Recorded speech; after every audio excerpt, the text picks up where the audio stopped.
परिचय।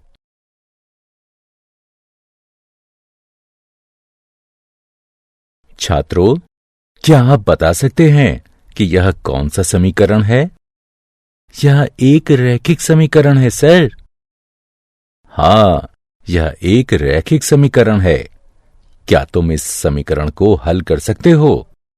हाँ, यह बहुत आसान है। सही। अब ये बताओ कि ये कौन सा समीकरण है? यह भी रैखिक समीकरण है। हाँ, यह भी एक रैखिक समीकरण है, लेकिन इसमें दो चर x और y हैं, अतः इसे दो चरों वाला रैखिक समीकरण कहते हैं। हम इसके बारे में और जानना चाहते हैं सर। ठीक है, अतः आज हम दो चरों के रैखिक समीकरण का अध्ययन करेंगे। उद्देश्य।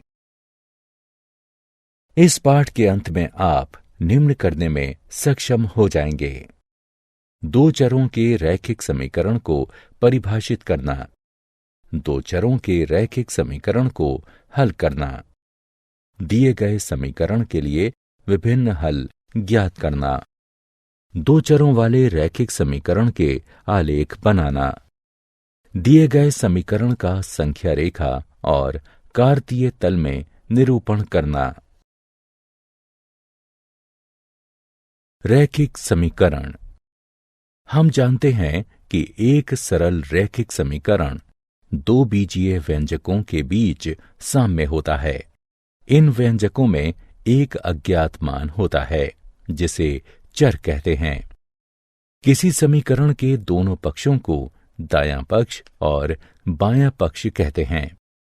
इस समीकरण को देखिए। इस समीकरण का हल या मूल है ऋण 5/2। आइए देखें कि यह संख्या रेखा पर कहाँ निरूपित होता है। ये यहां है। किसी रैखिक समीकरण को हल करने के लिए बिंदु। किसी समीकरण को हल करते समय आपको इन बिंदुओं को ध्यान में रखना चाहिए।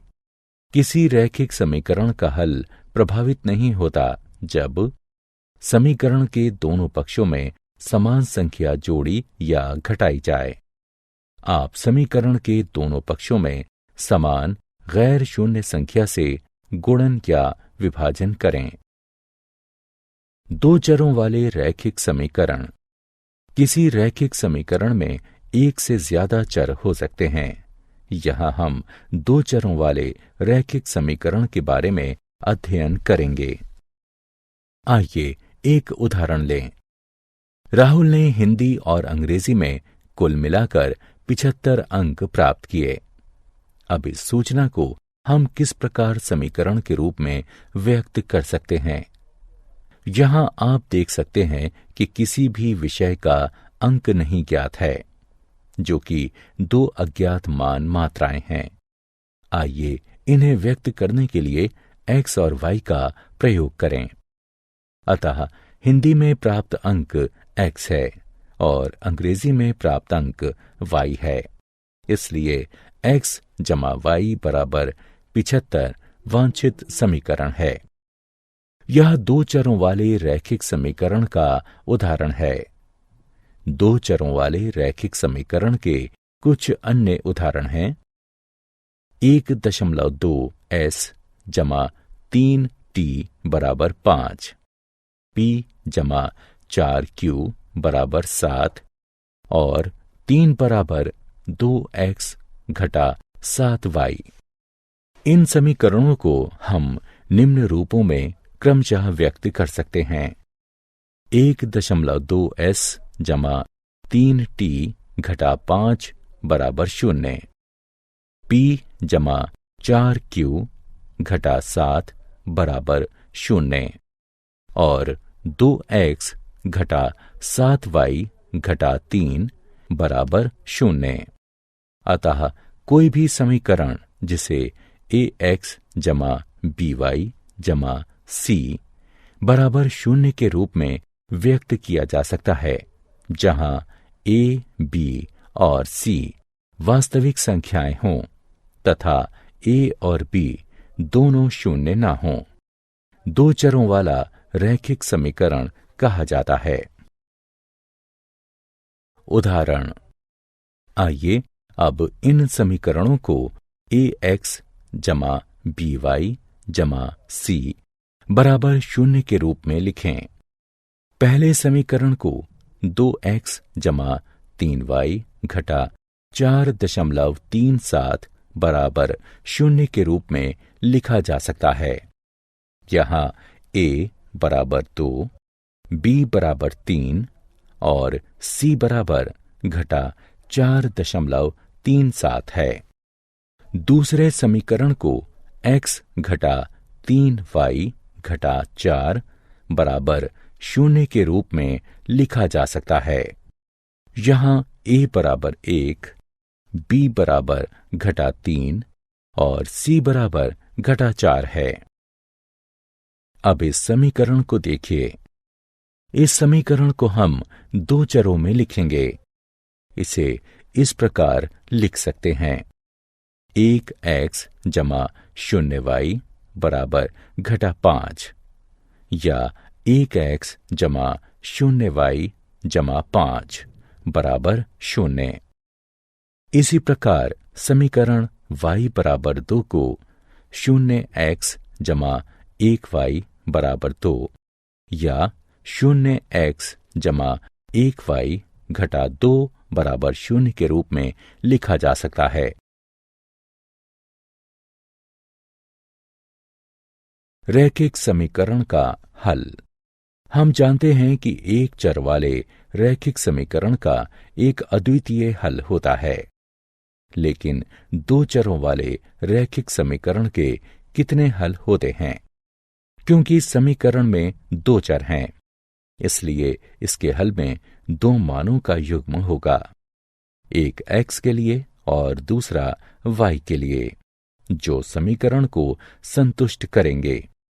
आइए समीकरण 2x जमा 3y बराबर 12 को लें। यहाँ x बराबर 3 और y बराबर 2 हल है, क्योंकि जब आप उपरोक्त समीकरण में x बराबर 3 और y बराबर 2 रखते हैं तो आप उत्तर में 12 प्राप्त करते हैं। इस हल को 3, 2 के रूप में भी लिख सकते हैं, क्योंकि यहाँ x का मान 3 है और y का मान 2 है। इसी प्रकार 0, 4 भी इस समीकरण के लिए एक हल है, क्योंकि जब आप समीकरण में x बराबर 0 और y बराबर 4 रखते हैं तो आप उत्तर के रूप में 12 प्राप्त करते हैं। हमने इस समीकरण के लिए कम से कम 2 हल प्राप्त कर लिए हैं। क्या हम और हल प्राप्त कर सकते हैं?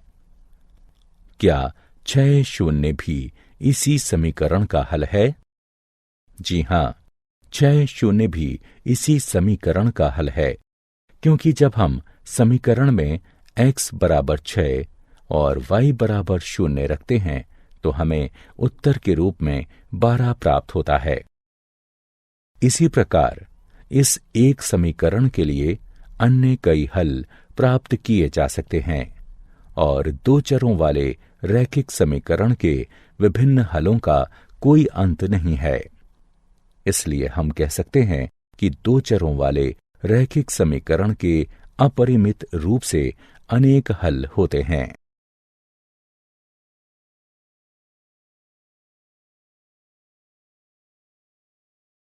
उदाहरण, आइए अब इस समीकरण के लिए 4 विभिन्न हल प्राप्त करें।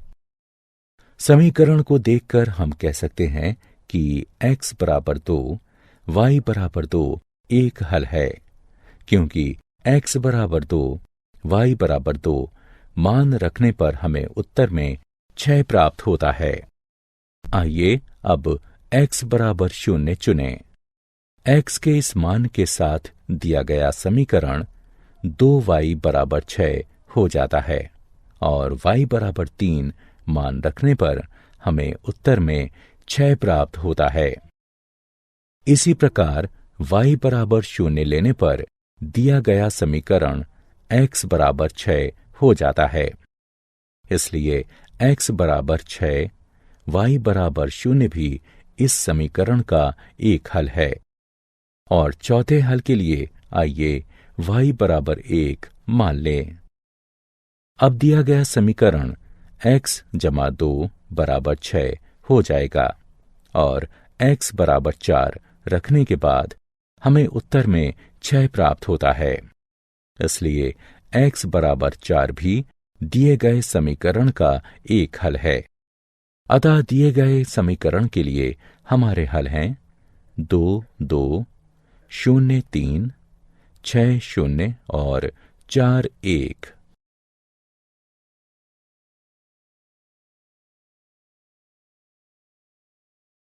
दो चरों वाले रैखिक समीकरण का आलेख। आइए अब दो चरों वाले रैखिक समीकरण के ज्यामितीय निरूपण को देखें। इस सारणी को देखें। इस दिए गए समीकरण का हल इस सारणी के रूप में दिया गया है। ये x के मान हैं और ये y के मान हैं। आइए अब इन बिंदुओं को आलेख कागज यानी ग्राफ पेपर पर आलेखित करें।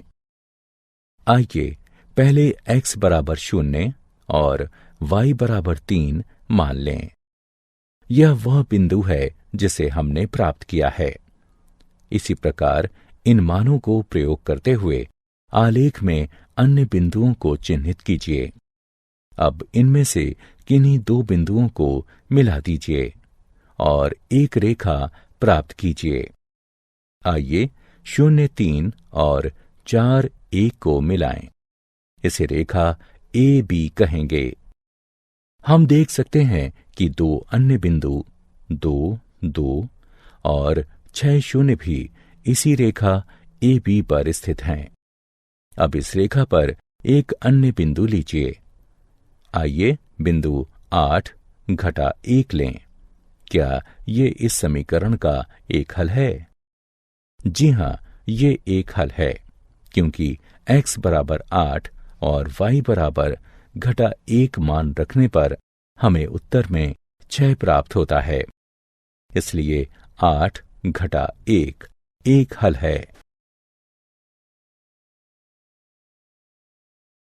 दो चरों वाले रैखिक समीकरण का आलेख 2। हमने अपनी पिछली स्क्रीन में क्या देखा? हमने देखा कि प्रत्येक बिंदु जिसके निर्देशांक दिए गए समीकरण को संतुष्ट करते हैं, वह रेखा AB पर स्थित है। रेखा AB पर स्थित प्रत्येक बिंदु इस समीकरण का हल है। अतः हम यह निष्कर्ष निकाल सकते हैं कि रेखा पर स्थित प्रत्येक बिंदु रेखा के समीकरण को संतुष्ट करता है और समीकरण का प्रत्येक हल रेखा पर स्थित एक बिंदु होता है। इसे रैखिक समीकरण का आलेख कहते हैं। अतः दो चरों वाले रैखिक समीकरण का आलेख प्राप्त करने के लिए दो हलों के संगत दो बिंदु आलेखित करना और उन्हें एक रेखा से मिला देना पर्याप्त होता है। उदाहरण। आइए अब एक उदाहरण देखें। बिंदु 1, 2 को लें। अब हम उस रेखा का समीकरण ज्ञात करेंगे जिस पर यह बिंदु स्थित है। क्योंकि 1, 2 रैखिक समीकरण का हल है, इसलिए हम 1, 2 से होकर जाने वाली कोई भी रेखा को प्राप्त करेंगे।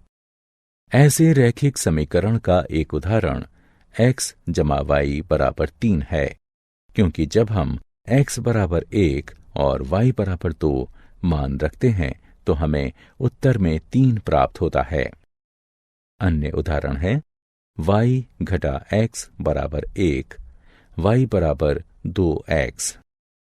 वस्तुतः ऐसे अपरिमित रूप से अनेक रैखिक समीकरण हैं जो बिंदु 1, 2 के निर्देशांकों से संतुष्ट हो जाते हैं।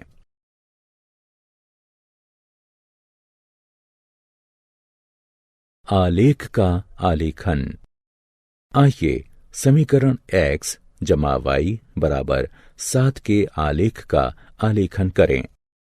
हम जानते हैं कि आलेख के आलेखन के लिए हमें समीकरण के कम से कम 2 हल चाहिए। अतः 2 हल हैं x बराबर 0, y बराबर 7 और x बराबर 7, y बराबर 0। हम इस सारणी का प्रयोग आलेख के आलेखन के लिए कर सकते हैं। ये x के मान हैं और ये y के मान हैं। x बराबर 0 और y बराबर 7 मान के लिए बिंदु ये हैं और x बराबर 7 और y बराबर 0 मान के लिए बिंदु ये हैं।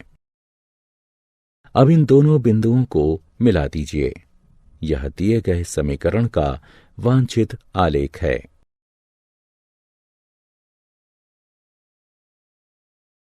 x अक्ष और y अक्ष के समांतर रेखा का समीकरण। अब एक प्रश्न का उत्तर दीजिए। किसी प्राकृतिक संख्या n के लिए बिंदु 2, 0, -3, 0, 4, 0 और n 0 कार्तीय तल में कहाँ स्थित होते हैं? हाँ, ये सभी x अक्ष पर स्थित हैं। लेकिन आप जानते हैं कि ऐसा क्यों है? क्योंकि x अक्ष पर सभी बिंदुओं के y निर्देशांक 0 हैं। वस्तुतः x अक्ष पर स्थित प्रत्येक बिंदु x 0 के रूप में होता है। अतः x अक्ष का समीकरण y बराबर 0 के रूप में व्यक्त किया जाता है। इसी प्रकार y अक्ष का समीकरण x बराबर 0 के रूप में व्यक्त किया जाता है। उदाहरण। आइए अब इस समीकरण को हल करें और हल को संख्या रेखा और कार्तीय तल पर निरूपित करें। समीकरण को 2x घटा x बराबर -3 घटा 1 के रूप में भी लिखा जा सकता है। इसे हल करने पर हमें x बराबर -4 प्राप्त होता है। इसे हम समीकरण 1 से चिन्हित करेंगे। आइए अब देखें कि यह संख्या रेखा पर कहाँ स्थित है। ये यहां पर स्थित है। अब हम जानते हैं कि x बराबर -4 को निम्न प्रकार से लिखा जा सकता है। x जमा 0y बराबर -4 और ये 2 पदों वाले रैखिक समीकरण में परिवर्तित हो जाता है। इसलिए समीकरण x घटा 4 के रूप में परिवर्तित हो जाता है। अतः हम इस समीकरण का पहला हल -4 0 के रूप में प्राप्त कर लेते हैं। क्योंकि y का मान सदैव 0 ही रहेगा, इसलिए समीकरण का दूसरा हल -4 2 होगा। अब इन बिंदुओं को आलेख पर चिन्हित करें। यह -4 0 है और यह -4 2 है। इन बिंदुओं को मिला दें। हम देख सकते हैं कि आलेख AB एक रेखा है जो y अक्ष के समांतर है और इसके बाईं तरफ 4 एकक दूर है। क्या आप जानते हैं एक घात वाले बहुपद समीकरण ax जमा by जमा c बराबर 0 को रैखिक समीकरण इसलिए कहते हैं क्योंकि इसका आलेख एक सीधी रेखा होता है।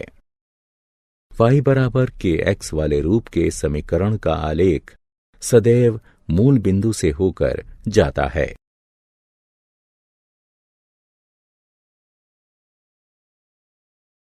सारांश। आइए हमने जो कुछ सीखा है उसे संक्षेप में दोहराएं।